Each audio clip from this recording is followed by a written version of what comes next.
देखो बच्चों, कठिन सवाल आसान जवाब। क्योंकि गणित हुआ आसान रे बच्चों, गणित हुआ आसान।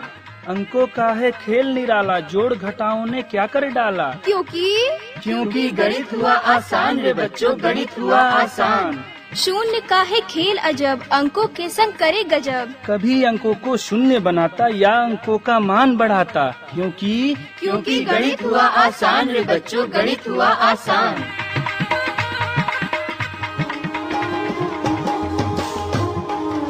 अलवर की आवाज 90.8 FM पर मैं हूं आपके साथ, आपका दोस्त बसंत।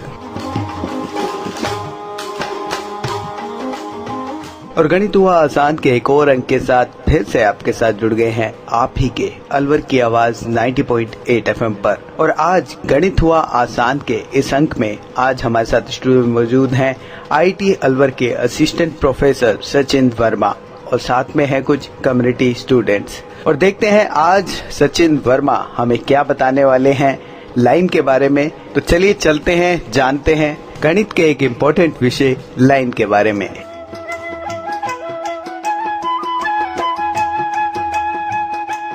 नमस्कार बच्चों। नमस्कार सर। बच्चों, मैं Sachin Kumar Verma, assistant professor in IIT engineering college, department of mathematics. बच्चों, अलवर की आवाज के इस मंच पर एक बार मैं फिर जुड़ रहा हूँ आपके साथ एक नए टॉपिक के साथ जिसका नाम है लाइन।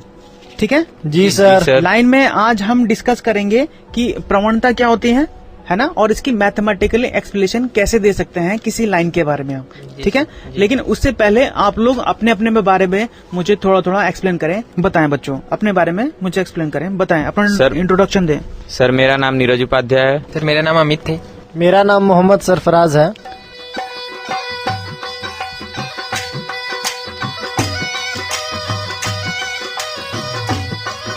बच्चों, तो जैसे कि हमने पिछले अंकों में लाइन के बारे में बहुत सारी चीजों के बारे में जाना, बहुत सारी की वर्ड्स के बारे में जाना कि क्या क्या होते हैं। हमने क्या क्या जाना था, बताओ थोड़ा सा। सर, बिंदु के बारे में जाना, बारे में जाना हमने, है ना बच्चों। डायमेंशन के बारे में जाना। डायमेंशन के बारे में जाना। क्या कहते हैं डायमेंशन को हिंदी में? सर, विमा बोलते हैं। विमा बोलते हैं जी सर। ठीक है, डायमेंशन के बारे में जाना हमने, बिंदु के बारे में जाना, और हमने लाइन के एग्जाम्पल को कैसे डेली लाइफ से जोड़ सकते हैं उसके बारे में जाना। जी सर। ठीक है, लाइन सेगमेंट के बारे में भी जाना था हम लोगों ने, अगर आपको याद हो तो लाइन सेगमेंट के बारे में भी हमने खूब अच्छे से स्टडी किया है। अब क्योंकि स्टडी किया तो एक मैं चाहता हूँ कि हम लोग थोड़ा सा रिवाइज करें और पिछले जो पाठ्यक्रम है उसको थोड़ा सा देखने की कोशिश करें और उसको आगे लीड करेंगे हम। ठीक है जी सर। तो क्या जानते हैं हम बिंदु के बारे में, इंग्लिश में कहते हैं पॉइंट। कैसे एक्सप्लेन करोगे बिंदु को, बताओ बच्चों। सर, बिंदु एक ऐसा निर्देशांक होता है जिसका न तो लंबाई होता है, न चौड़ाई होता है, न मोटाई होता है, सिर्फ एक परिकल्पना मात्र हो जिसे हम बिंदु कहते हैं। ठीक है, नीरज आप बताओ। जी सर, बिंदु का सर न तो लंबाई होता है, न तो चौड़ाई होता है और न ही ऊंचाई होता है। सर, इसको बस एज्यूम किया जाता है। और यदि देखना हो तो सर एक पेन को लेते हैं, कलम लेते हैं, कलम को किसी एक सादे कागज में केवल हल्का सा बस उसको टच कर देते हैं, तो सर जो आकृति बनती है, जो चीज मुझे दिखाई देती है सर, वही बिंदु है सर। ठीक है, तो ये ऐसे बात कर रहे हैं कि कोई भी ऐसी आकृति जिसका क्षेत्रफल मैं नगण्य मान लेता हूँ। जी सर। ऐसा ही बोल रहे हैं आप लोग? जी सर। कोई भी ऐसी आकृति उसको मैं क्षेत्रफल का नगण्य मान लूं और उसकी डायमेंशन क्या हो जाए, 0 हो जाए। जी सर। तो वो बिंदु कहला देते हैं। जी जी। वो सर्किल है, सर्किल का एग्जाम्पल है। जो सर्किल है उसको छोटा करना चालू कर दूं, मतलब उसकी रेडियस घटाते घटाते घटाते मैं इतनी छोटू कर दूं कि नगण्य हो जाए। नगण्य, तो उसकी रेडियस नगण्य होगी, मतलब उसका क्षेत्रफल 0। जी सर। पाई r स्क्वायर होता है। अगर मैं r को 0 बोल दूं तो आपका क्षेत्रफल 0। जी जी। क्षेत्रफल 0, इसका मतलब क्या, वो क्या हो गया अपना में एक बिंदु में कन्वर्ट हो जाता है। जी।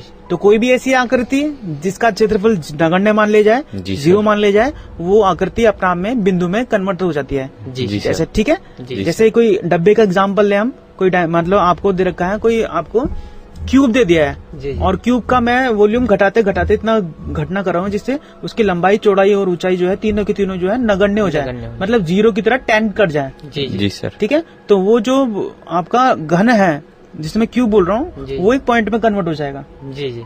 वो पॉइंट में कन्वर्ट हो गया, इसका मतलब डायमेंशन 0। जी जी। एक विमे की मतलब की दिशा जो है, जो विमिया है वो 0 हो गई उसकी, और उसका क्षेत्रफल 0 हो गया। जी जी। सही है। जी सर। एग्जाम्पल की बात करें, जैसे बताया इस बच्चे ने कि अगर मैं कोई पॉइंट लूं, कोई पेन लूं और उसको सिर्फ कागज से टच ही करा दूं जी। तो वो पॉइंट क्या, वो जो आकृति बन के आएगी वो क्या आएगी, बिंदु बन के आएगी। जी जी मैंने तारों का एग्जांपल लिया था लास्ट एपिसोड में आपसे। जी सर। मैंने कहा था कि जो बहुत दूर हैं तारे हमें बिंदु की तरह प्रतीत होते हैं। प्रतीत होते हैं, एक्चुअली में नहीं होते हैं। जी तारे सर। बहुत बड़े होते हैं क्योंकि वो हमसे बहुत ज्यादा डिस्टेंस पे हैं, तो इसलिए हमें वो बिंदु मात्र नजर आते हैं। जी सर। और एग्जाम्पल मैंने बताया था कि जो ट्रेन है, ट्रेन की जो लाइट है, अगर ट्रेन हमसे बहुत ज्यादा दूर है और हम देख रहे हैं तो हमें बिंदु, उसकी लाइट बिंदु प्रतीत होती है। Actually sir. बिंदु नहीं होती है जी। लेकिन वो प्रतीत होती है, छोटी नजर आती है मुझे। जी सर। क्योंकि जैसे जैसे दूरी बढ़ती है उसकी त्रिज्या हमें घटती हुई प्रतीत होती है। जी जी ऐसे ही होता है। जी सर। सूरज के बारे में भी ऐसे कहा जाता है, अगर सूरज हमसे बहुत ज्यादा दूर चला जाए जी और सर। उसकी रेडियस नगण्य हो जाए तो वो भी बिंदु मात्र बन जाएगा। जी सर। चांद के बारे में भी ऐसी बात कर सकते हैं। जी सर। ठीक है बच्चों, जी। तो ये तो हो गया बिंदु के बारे में। अब ऐसे ही बात की थी हमने डायमेंशन। डायमेंशन को हिंदी में कहते हैं विमाएं। जी। या जी सर। द्विदिशीय सिंह और एक दिशीय, और इस तरह से हम उसके बारे में बताते हैं। और बताओ मुझे डायमेंशन को कैसे एक्सप्लेन करोगे, एग्जाम्पल से बताओ मुझे कैसे डायमेंशन को हम बता सकते हैं। मैंने बता दिया डायमेंशन मतलब एक विमीय, वन डायमेंशनल, टू डायमेंशनल। मैं जानना चाहता हूँ फिगर, ऐसी फिगर को कैसे दर्शाओगे मुझे। सर जैसे कि नीडल हुआ, सुई हुआ, सुई जो है सर वो एक बीमिया है। जैसे कि सर आप सर्कल जब पढ़ा रहे थे तो सर जैसे आप बताए थे कि सर्कल जो है 2D है, द्विविमीय है। और सर जैसे क्यूब है, घनाभ है, घन है, ये सब जो है वो 3 बीमिया है। यानी नीडल एक बीमिया और सर्कल द्विविमिया और क्यूब जो हो गया वो 3 बीमिया है। ठीक है, देखो जैसे हम ये बात कर रहे हैं सुई के बारे में बात कर रहे जी। हैं। अगर सुई की लंबाई है, लंबाई तो बेटा जी सर। मात्र हमें उसकी लंबाई नजर आती है, ना तो उसकी चौड़ाई प्रतीत होती है ना ऊंचाई प्रतीत होती है। जी सर। इसका मतलब वो एक द्विशय की बात कर रहे हैं, एक विमीय की बात कर रहे हैं। जी सर। ठीक है बच्चों, जी जी तो हमने कहा कि वो सिंगल डायमेंशन हो गया। अगर मैं सुई के पॉइंट के बारे में बात करूं, मात्र पॉइंट के बारे में, उसकी डायमेंशन कितनी होगी? 0। 0 सुई की पॉइंट की। सुई का पॉइंट तो 0 होगा ही। अब जैसे हम बात करें, एक कमरा है, कमरा में लंबाई भी होती है, चौड़ाई भी होती है, ऊंचाई भी होती है। जी सर। तो अगर इस फिगर, ये जो फिगर है, इसको मैं अगर डायमेंशन से निरूपित करना चाहूँ तो 3 डायमेंशन फिगर आएगी। जी है सर। ना? जी देखिए सर। यहाँ पे लंबाई भी है, चौड़ाई भी है, ऊंचाई भी है। ऊंचाई भी है। अगर मैं इसी कमरे की छत की बात करूँ, कौन सी फिगर आएगी? Sir 2D। 2D आएगी, क्योंकि जी वहाँ पे सर। सिर्फ लंबाई और और चौड़ाई की बात तो करेंगे, है ना? जी अगर सर। दीवारों की बात करें वो भी 2D में तो वो भी 2D में आएगी, क्योंकि लंबाई और ऊंचाई की बात होगी, या चौड़ाई या ऊंचाई की बात हो गई। जी सर। फर्श की बात करें, वो भी 2D, लंबाई और चौड़ाई। जी जी ठीक है सर। बच्चों, जी सर। तो ऐसे हम जाना हमने कि लंबाई और चौड़ाई भी जो है 2D में होती है। ठीक है बच्चों, जी सर। ऐसे ही हमने लाइन के बारे में बात किया था। लाइन को हमने सिर्फ रिप्रेजेंट किया था, हमने जाना था कि लाइन से जुड़ी हुई आकृतियां होती कैसे हैं। जी जी ठीक है, अगर लाइन को मैं एक्सप्लेन करना चाहूँ तो कैसे एक्सप्लेन करोगे, बताओ मुझे। कैसे एक्सप्लेन किया था पिछले अध्याय में मैंने लाइन को? लाइन मतलब सर वैसी ज्यामितीय आकृति जो जिसकी सिर्फ लंबाई हो, ना चौड़ाई, ना मोटाई, ना ऊंचाई हो। सर फिर इसको हम एक और भाषा से बोल ना सकते हैं, लंबाई हो, ना मोटाई हो, ना चौड़ाई हो, ना ऊंचाई हो, लंबाई Sorry, हो। सर, सिर्फ लंबाई हो। नीरज क्या है, सही कह रहे हैं? इन्होंने सर- मुझसे कहा कि लाइन वो आकृति जिसकी लंबाई भी ना हो, चौड़ाई भी ना हो और ऊंचाई भी ना हो। नहीं सर, सर रेखा सर किसी भी एक निश्चित बिंदु से केवल लंबाई को ध्यान में रखते हुए अनंत तक खींचे जाने वाली आकृति को रेखा कहते हैं। किसी निश्चित बिंदु से, किसी एक पॉइंट से, किसी एक बिंदु से। सरफराज ये क्या कह रहे हैं? नीरज सही कह रहे हैं किसी एक बिंदु से स्टार्ट करें और उसे अनंत तक खींचें तो वो लाइन बन जाती है, ऐसे बोल रहे हैं? जी सर।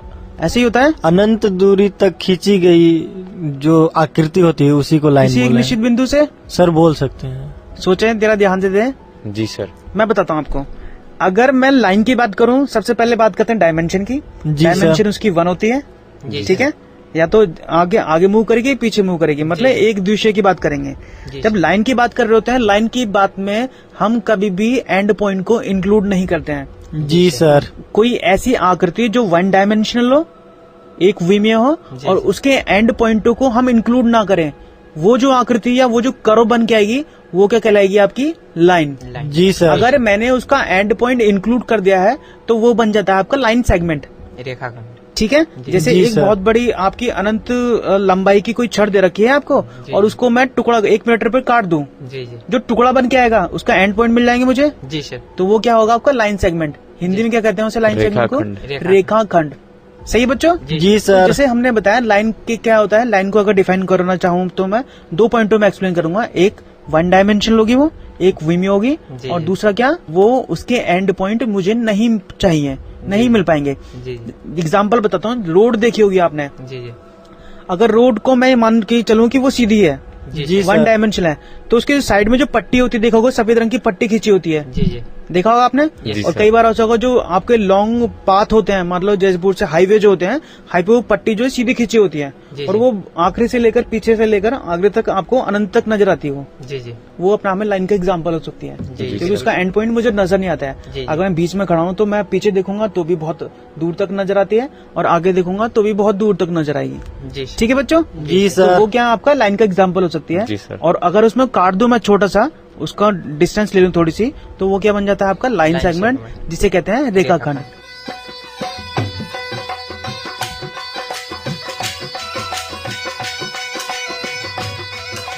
तो बच्चों जैसे कि हमने जाना बिंदु के बारे में, और हमने जाना दिशाओं के बारे में या डायमेंशन के बारे में, और हमने जाना लाइन को कैसे रिप्रेजेंट किया जाता है और कैसे जोड़ा जाता है डेली लाइफ के साथ, और लाइन सेगमेंट के बारे में जिसे कहा जाता है क्या, रेखाखंड। रेखाखंड।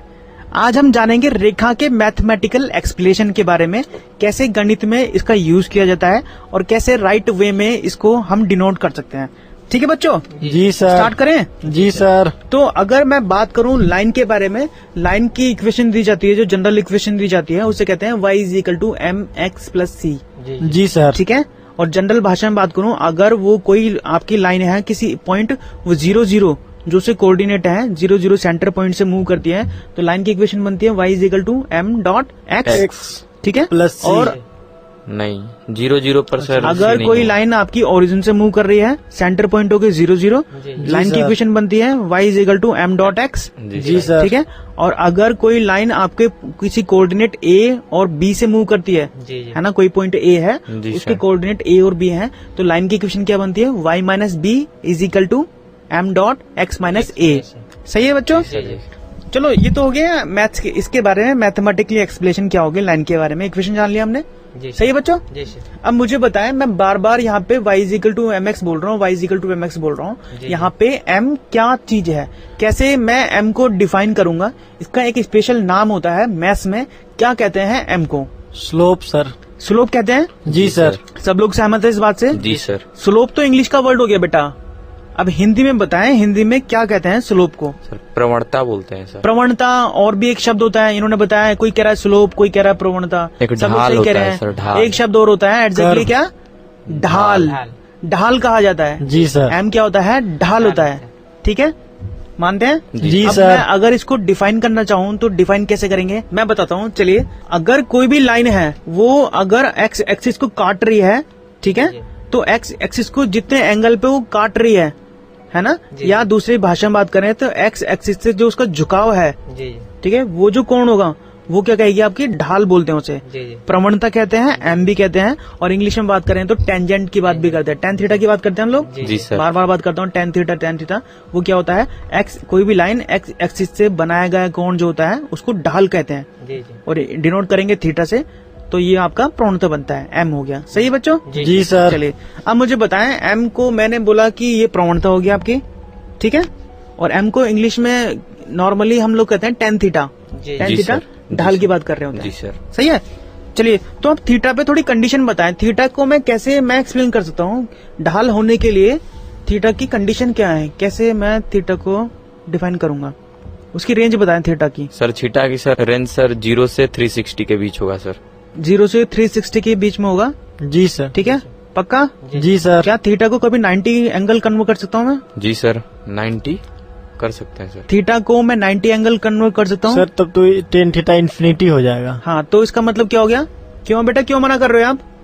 क्या सर? आप थीटा को मना कर रहे हो कि हम 90 एंगल ले सकते हैं, आप हाँ कह रहे हो ना कह रहे हो? क्या नहीं कभी सर। ढाल का जो है उसका एंगल जो है 90 डिग्री हो सकता है? नहीं नहीं सर। हो सकता है, नहीं हो सकता, क्यों?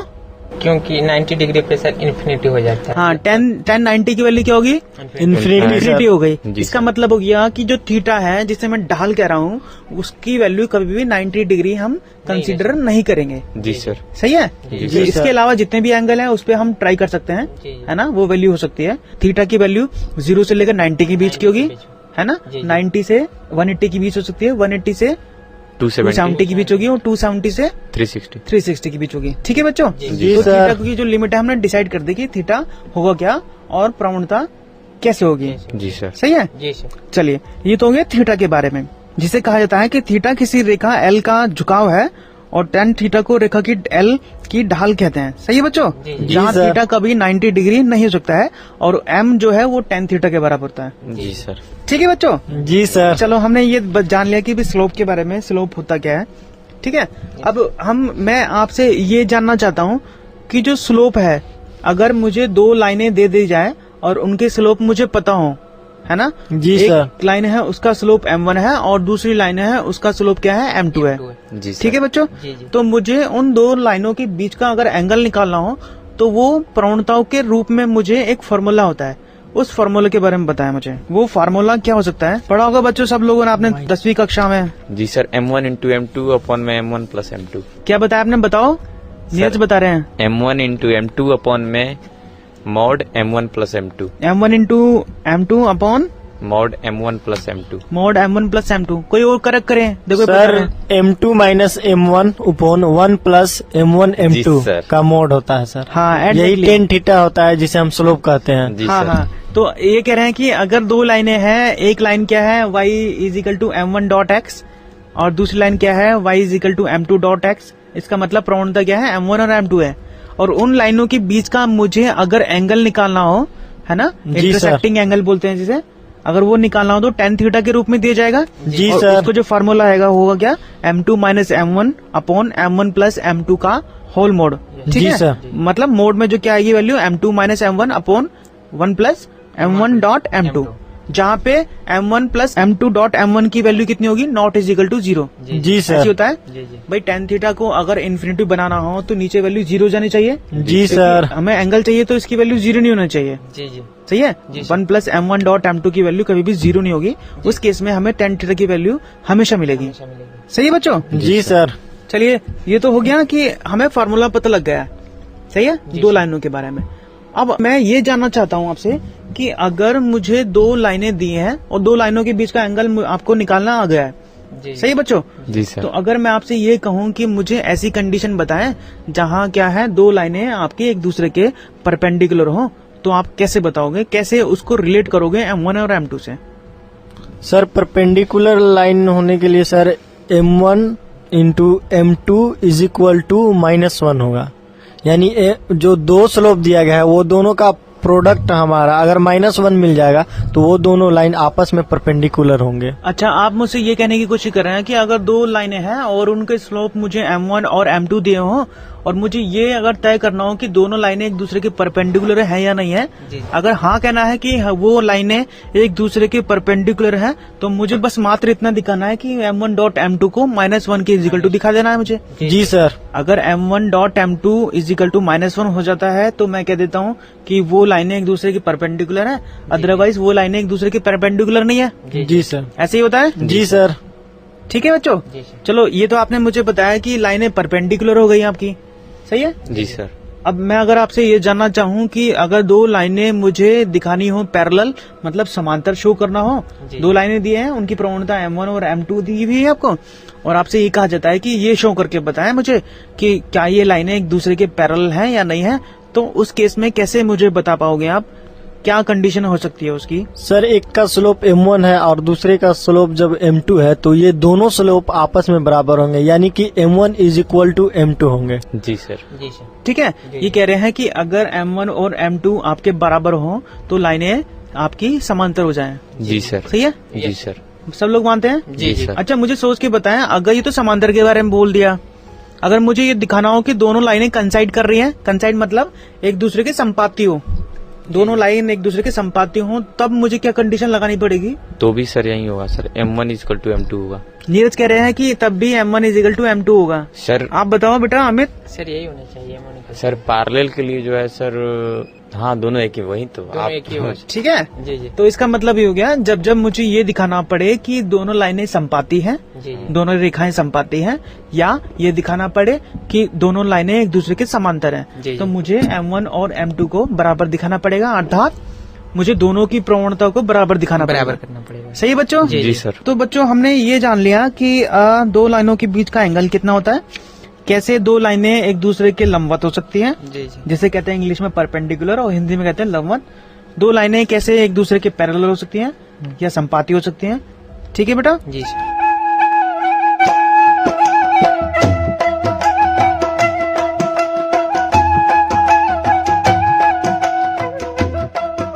बच्चों जैसे कि मैंने बताया कि आपने ये सारी बातों के बारे में जान लिया, अब मैं इसको जानना चाहता हूँ डेली लाइफ के एग्जाम्पल के साथ। अगर मुझे दो लाइनें एक दूसरे के परपेंडिकुलर दिखाना हो, मैंने दिखा दिया आपको, जी sir. m1 dot m2 is equal to -1 होना चाहिए। जी। इसका मतलब दोनों की प्रवणताओं का जो मल्टीप्लीकेशन है वो -1 के बराबर हो जाना चाहिए। सही है बच्चों? जी सर। अब मुझे ये सोच के बताएं, क्या ऐसे डेली लाइफ में कोई एग्जाम्पल आप मुझे बता सकते हो जो परपेंडिकुलर दिखता हो, लाइन जैसा भी हो? जी कैसे सर। जोड़ोगे बताओ। सर जैसे कि सर टी होता है तो सर टी का जो ऊपर वाला होता है सर, ऊपरी जो रेखा होता है, और टी जो नीचे वाला सर होता है, नीचे और ऊपर जो दोनों होता है सर वो लंबवत होता है सर, एक दूसरे के लंबवत होता है, परपेंडिकुलर होता है। देखो जैसे ये बता रहे हैं नीरज बता रहे हैं कि जो इंग्लिश के अल्फाबेट में जो टी वर्ड है ना, जी। टी जो अक्षर है वो क्या है अपने आप में क्या दिखाता है मुझे कि दो लाइनें एक दूसरे के परपेंडिकुलर हैं। एक तो वर्टिकली होता है जी सर। और एक क्या होगा आपका Horizontally। हॉरिजॉन्टल हो गया। होता है। तो वो एक दूसरे को क्या कर रहे हैं, इंटरसेक्ट कर रहे होते हैं। कैसे? जी। एक पॉइंट पे, वो भी 90 डिग्री पे। जी सर। तो वो जो क्या हो गया अपना में एग्जाम्पल हो गया आपका किसका? सर परपेंडिकुलर लंबत के बारे में। जी। ठीक है, और बताएं, और भी बहुत सारे जानते हैं आपने। सर जो कई सर पुराने जमाने में कभी जब टीवी हुआ करते थे उसके एंटीना हुआ करते थे, जी सर। आपने देखा होगा। एक छड़ सी होती थी, बहुत पाइप सा होता था और उसके बीच में मतलब ऊपर जाके एक एंटीनास लगे होते थे, है ना? जी। वही एग्जाम्पल थे हमारे टी के, जी जी। है ना? जी सर। वो एक दूसरे के परपेंडिकुलर थे। और जैसे मैं बात करूं तो जो हमारी एक्सिस होती है वो भी परपेंडिकुलर होती है, जी सर। घर के है ना? कॉर्नर जो एक्स एक्सिस जो है वाई एक्सिस के परपेंडिकुलर होती है, जी ऐसे सर। कहते हैं हम लोग। जी सर। और अगर मैं बात करूं तो लंबाई चौड़ाई, एक कमरा है उसकी लंबाई और चौड़ाई, फर्श की, अगर मैं फर्श को ध्यान से देखूं जी, तो जी। लंबाई और चौड़ाई के बीच में 90 डिग्री का कोण होता है, जी एक सर। दूसरे के लंबवत होती है। जी जी जी सर। ऊंचाई और लंबाई के बीच में 90 डिग्री का कोण होता है, जी वो सर। पर लंबवत होते हैं एक दूसरे के। जी सर। ठीक है बच्चों, जी सर। चलिए ये तो हो गया इसके बारे में। समझ पाए आप लोग जी Yes, सर। sir। कि कैसे परपेंडिकुलर लाइंस होती हैं, कैसे उसको डेली लाइफ के एग्जाम्पल के साथ जोड़ा जाता है। जी सर। अब मुझे ये सोच के बताएं, क्या आप पैरेलल लाइन का एग्जाम्पल मुझे बता सकते हैं? पैरेलल लाइन होती कैसे है, बताओ जरा। पैरेलल लाइन उस लाइन को बोलेंगे जैसे दो लाइन जब एक दूसरे से समान डिस्टेंस रखते हुए अनंत को गमन करती है तो उन दोनों रेखाओं को हम सर समानांतर रेखा बोलते हैं। कोई एग्जाम्पल बता सकते हो मुझे? जी सर। जैसे जैसे? रेल की पटरियां। हाँ जी, देखो जैसे बताना है कि जो रेल की पटरी होती है, जो ट्रैक होता है रेलवे ट्रैक, उसमें जो दो लाइनें होती हैं, देखा है आपने? जी। बहुत Yes, दूर sir। तक जाती हैं। जी जी। कई बार मैं ट्रेन में मूव कर रहा होता हूँ तो मुझे देखना होता है कि मैं मेरठ से आता हूँ यहाँ तक, अलवर तक, तो मुझे वो ट्रेन की जो पटरियां अपने साथ आती हुई नजर आती हैं। जी, मेरे घर से यहाँ तक अलवर तक आती हुई नजर आती हैं। जी सर। जी ठीक है, जी, वो लाइन का एग्जाम्पल होती है कैसी? पैरेलल लाइन Parallel होती है, है ना? जी जी ऐसा होता है। और मैं छोटा सा एग्जाम्पल दूं, जो जिस कॉपी पे आप काम कर रहे होते हैं, हिंदी की कॉपी देखी आपने? जी सर। वो जो लाइनें होती है सारी, जी, वो एक दूसरे के पैरेलल तो होती है, जी सर। देखा होगा आपने। जी सर। जिस लाइन में हिंदी की जो कॉपी होती है उसमें पेंसिल से लिखते हैं हम या पेन से भी लिखते हैं, तो दो लाइनें जो होती हैं एक दूसरे के पैरेलल होती हैं। जी सर। जी कई सर। बार रोड होती है, देखा होगा आपने, रोड के दोनों तरफ लेफ्ट हैंड साइड पे और राइट हैंड साइड पे क्या होती है? सफेद पट्टी खींची होती है, जिसको मैं लाइन कह रहा होता हूँ। जी जी सर। जी। अगर मैं उसको एक दिशा मानूं कि मेरी जो रोड है वो सीधी जा रही है बिल्कुल, जी, तो जी। वो जो दोनों जो सफेद पट्टियां हैं वो लाइन का ही तो एग्जाम्पल हो जा रही है मेरी, जी सर। जो एक दूसरे के समांतर है। जी जी। सही है बच्चों? जी सर। जी मेज सर। का किनारा हो गया सर। किसका? मेज का। हाँ, मेज का किनारा हो गया। देखो जो कई बार जो हमारी जो हमारे रेक्टेंगुलर हमने कोई शेप ले ली है, जी जी। ठीक है, रेक्टेंगुलर शेप में लंबाई और चौड़ाई एक दूसरे के पैरेलल कहते हैं ना, पैरेलल, जी सर। जी समांतर, है ना? पैरेललोग्राम होता है जी सर। है ना? आपका आयत होता है, आयत में कहते हैं लंबाइयां, दोनों लंबाई एक दूसरे के पैरेलल होती हैं, जी सर। दोनों चौड़ाइयां एक दूसरे के पैरेलल होती हैं, डिस्टेंस सर। समान होती है, जी जी। ऐसे ही कहते हैं। जी सर। आपका चतुर्भुज है, चतुर्भुज में जो सारी भुजाएं एक दूसरे के क्या होती हैं? बराबर होती हैं, Yes, sir। लेकिन दो सामने सामने वाली एक दूसरे के पैरेलल होती हैं। जी सर। प्लेन भी पैरेलल हो सकते हैं आपके, जी सर। जी है सर। ना? जैसे आपकी जो छत है वो अगर उसको प्लेन मानूं और जो जमीन है, जो फर्श। तल है, फर्श। उसको एक प्लेन मानूं, जी, तो जी। वो भी एक दूसरे के पैरेलल हो सकते हैं। जी जी सर। ठीक है बच्चों? जी जी।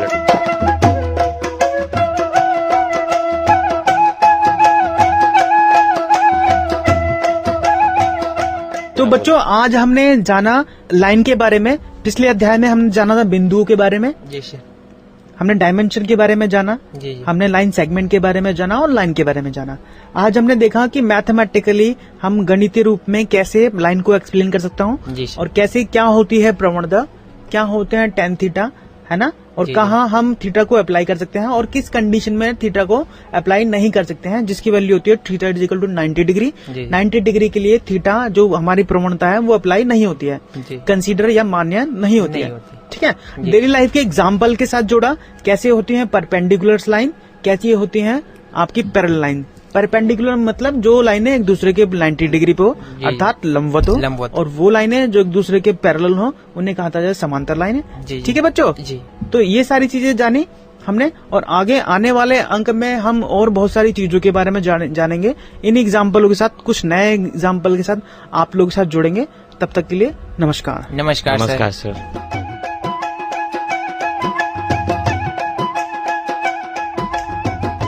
दोस्तों, हमें उम्मीद है कि आपको लाइन के बारे में बहुत अच्छे से जानकारी हो गई होगी। इस विषय के बारे में आपको बता रहे थे आईटी अलवर के असिस्टेंट प्रोफेसर सचिन वर्मा, और साथ में थे हमारे कुछ कम्युनिटी स्टूडेंट्स। ये प्रोग्राम भारत सरकार के विज्ञान एवं प्रौद्योगिकी विभाग द्वारा प्रेरित एवं समर्थित किया गया।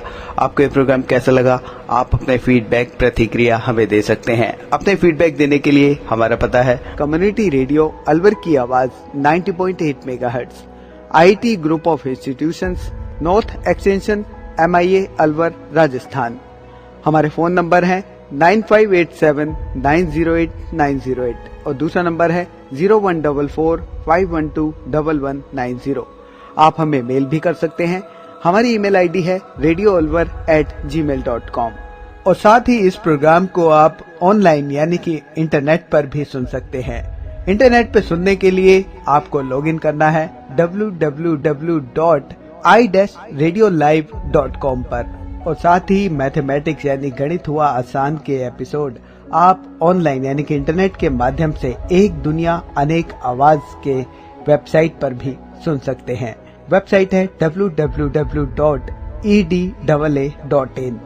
लॉगिन कीजिए और कहीं भी बैठकर ऑनलाइन आप इन मैथमेटिक्स के प्रोग्राम को सुन सकते हैं। इसी के साथ अपने दोस्त बसंत को दीजिए इजाजत। नमस्कार। आओ बच्चों, देखो बच्चों, कठिन सवाल आसान जवाब। क्योंकि गणित हुआ आसान रे बच्चों, गणित हुआ आसान। अंकों का है खेल निराला, जोड़ घटाओं ने क्या कर डाला। क्योंकि गणित हुआ आसान रे बच्चों, गणित हुआ आसान। शून्य का है खेल अजब, अंकों के संग करे गजब। कभी अंकों को शून्य बनाता या अंकों का मान बढ़ाता। क्योंकि गणित हुआ आसान रे बच्चों, गणित हुआ आसान।